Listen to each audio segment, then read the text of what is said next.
thank you for joining us today for the third Moo at the Zoo virtual experience.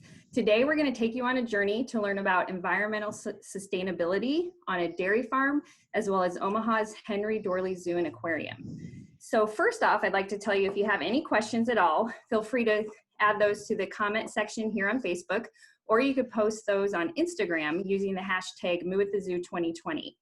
And now I'd like to introduce Sebastian Banuelos. He's a farmer at Prairieland Dairy, and Rick Koelsch, an environmental engineer who works for the University of Nebraska.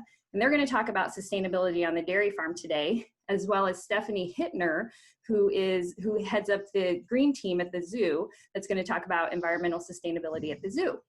So let's get started.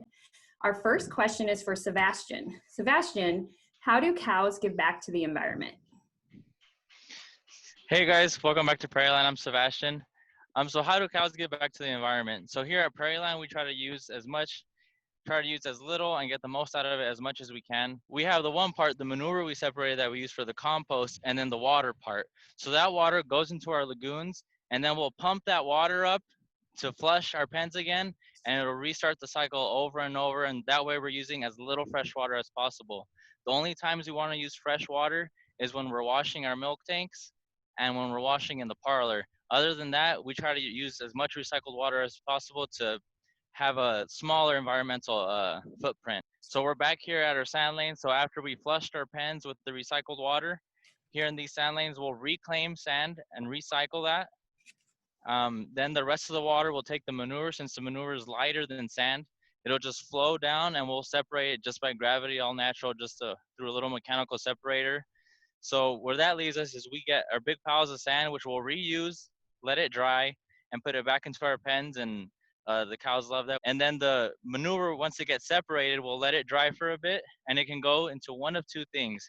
We can either add it to our compost and add it to our compost lines, or two, we can spray it back on the field. And by spraying it back on the field, in those same fields, we're growing feed for the cows again. So we're reusing that manure to make cow feed and then feed the cows, and then it's a big cycle that we keep doing over and over. Out behind over here, we have our compost lines.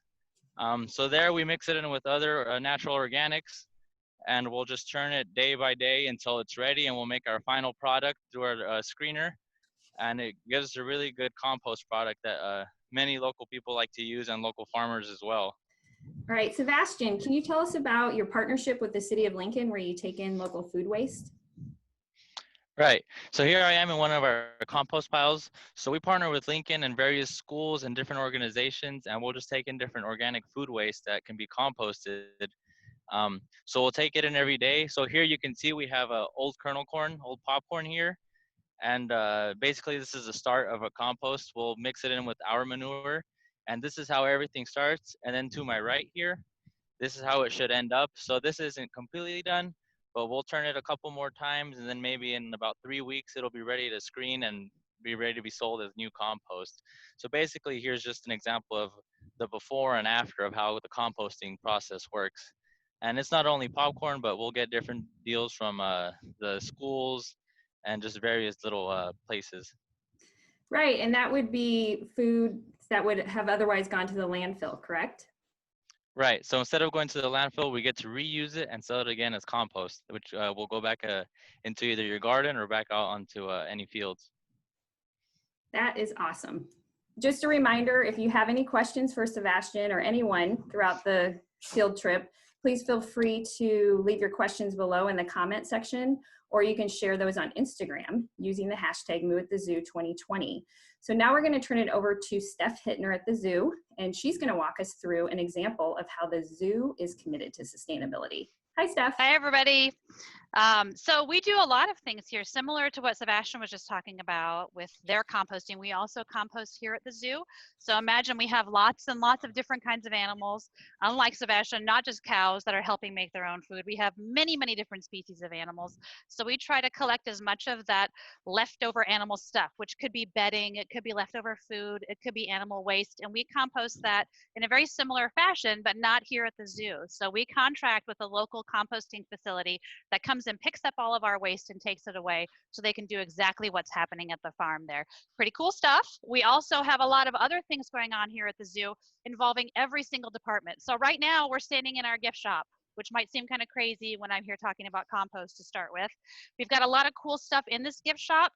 And this department, so the people that work in this gift shop are so dedicated to everything to do with sustainability and conservation, just like every employee here. You can imagine working at the zoo is very, very easy to get people excited about conservation.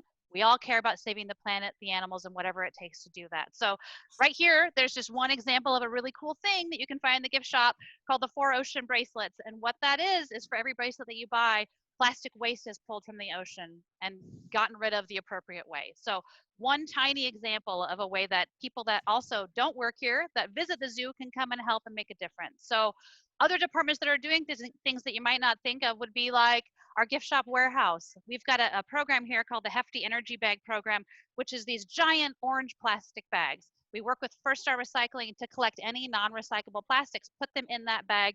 They then ship them out to pyrolysis facilities to make diesel fuel. Pretty cool, because usually all that stuff goes in the landfill. We've also got animal departments that are constantly coming up with creative ways to save water. So for example, our aquarium did a whole bunch of revisiting all of their backwash procedures. Think of all the water that we go through in that building, right? So millions of gallons of water that we're going to go through by just dumping it down the drain, maybe, when you can actually reclaim it. So just like reusing water at the farm, we're going to take that water, put it into a big system that we can clean it up and reuse it again as many times as possible.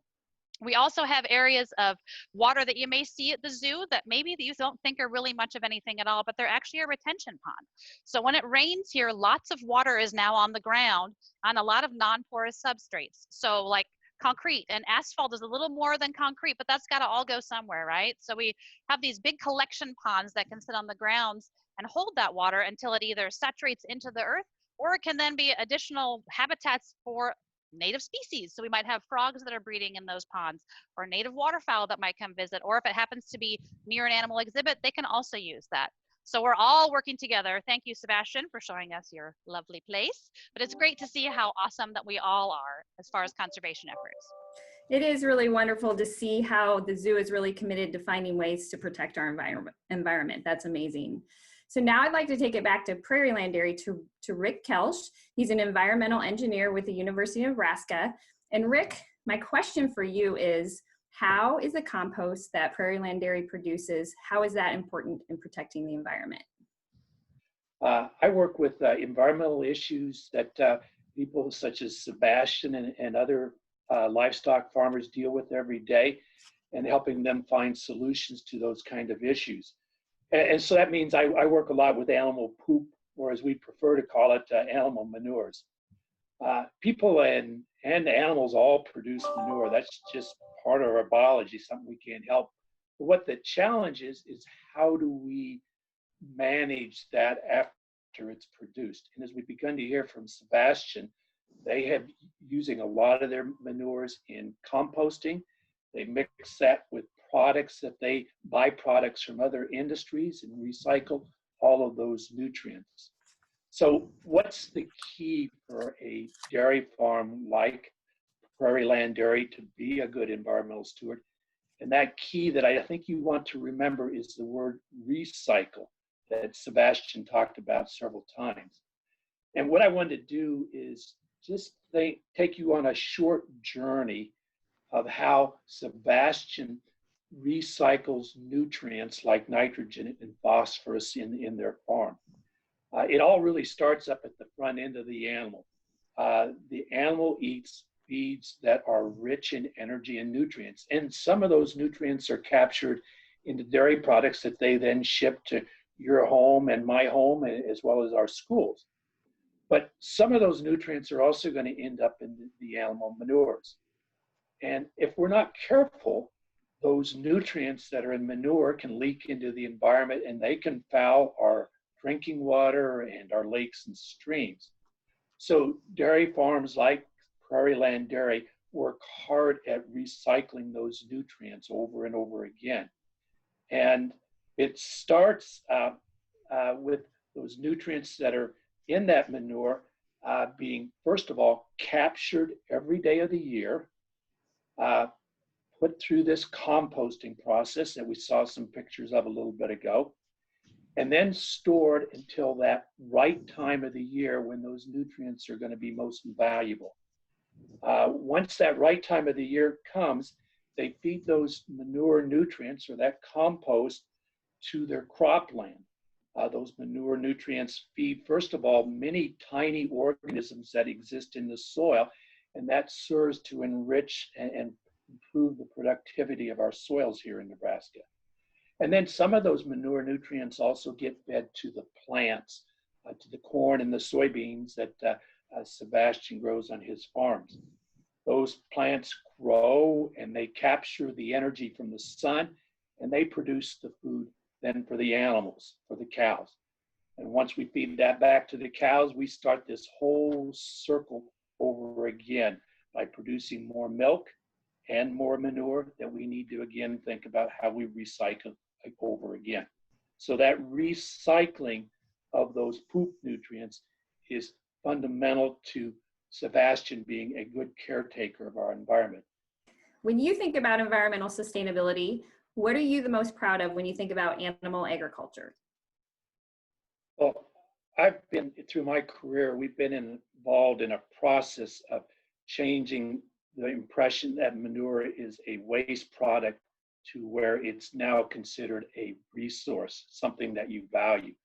And I think that just that change in people's perception of animal manures that are using it, that are managing it every day, just like Sebastian has talked about, he's thinking about how we're going to use it as a resource, not thinking about it being a waste. So Karen, I guess that's the scoop on poop today here at the Prairieland Dairy. It's back to you, and hope to hear a little more. Wonderful. That is such interesting information. And, you know, I actually really love milk, so especially chocolate milk after I work out. So that was awesome to hear. All right, so now we're going to go back to Stephanie. I know you talked a little bit about water earlier, and I've been to the zoo. I've seen the aquarium. I have seen the splash pad. They're super awesome. So can you tell me, how does the zoo recycle and save water?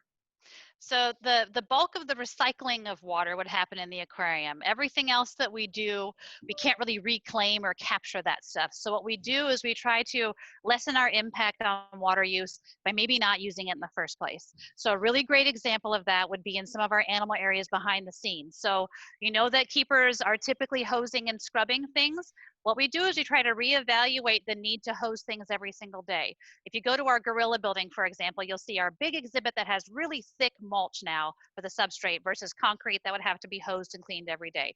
Same thing in the jungle. We've got several areas either on exhibit or behind the scenes that have that mulch substrate. So that's not something that you have to hose every single day. Giraffe complex, another example. When you go into the giraffe complex, you'll see the mulch substrate there. So what that means is you can spot clean, just like if I spill something on the floor of my house, I don't want to mop my entire house to clean it up. I just want to mop up my spill. So we're doing the same thing with the animals. So any place that there's a mess, whether it's food or animal waste, we can just focus on cleaning those areas and not thinking about hosing the entire space. So that saves a lot of water right there.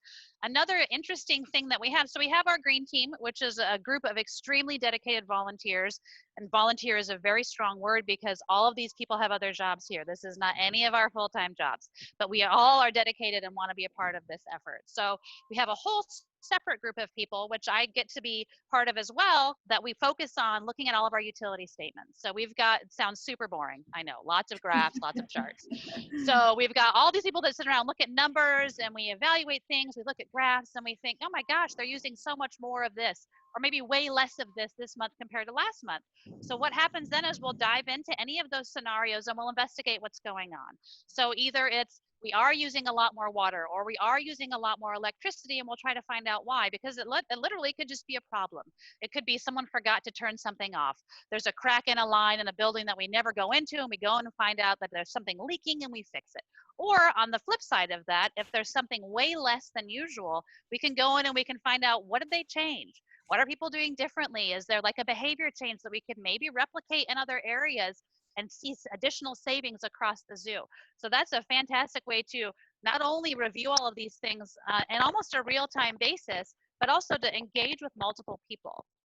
So the more that I talk to people about these things, the more aware everybody is, and the more excited everybody gets about being a part of the solution and a part of the conservation and a part of the sustainability. And again, we're all here to sustain everything, and that's the animals, the people, the earth, all of it in one happy little package. I can tell you're really passionate about this. Of all the efforts that you have going at the zoo, what are you most proud of? I think my favorite thing to do with sustainability at the zoo is employee engagement. So I started working with our green team probably 15 plus years ago, so a long, long time ago.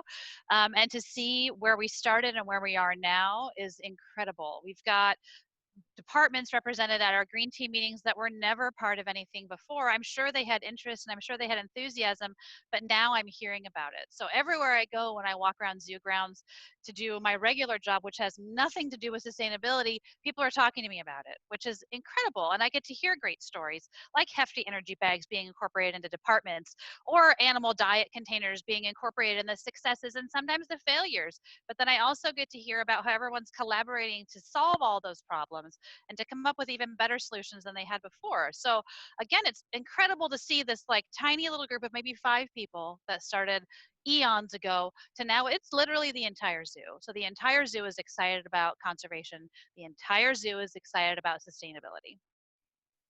That is wonderful. Thank you so much to everyone for joining us for our third Moo at the Zoo experience to learn about environmental sustainability. I really hope your big takeaway is that both dairy farms and the zoo are really committed to environmental sustainability and protecting our planet. If you have questions, you can leave those in the comment section here on Facebook, or you can leave those on Instagram with the hashtag Moo at the Zoo 2020, and we will do our best to answer your questions. We also have a resource that we're going to put a link in the comment section, a do-it-yourself compost document, where you can, or if you've been composting on your own, feel free to share your photos on that Facebook comment section, or again on Instagram with the hashtag Moo at the Zoo 2020. And if you do that today, Sunday, you can be entered into a drawing to win a fun family prize pack, compliments of Midwest Dairy and Omaha's Henry Dorley Zoo and Aquarium. So thanks for joining.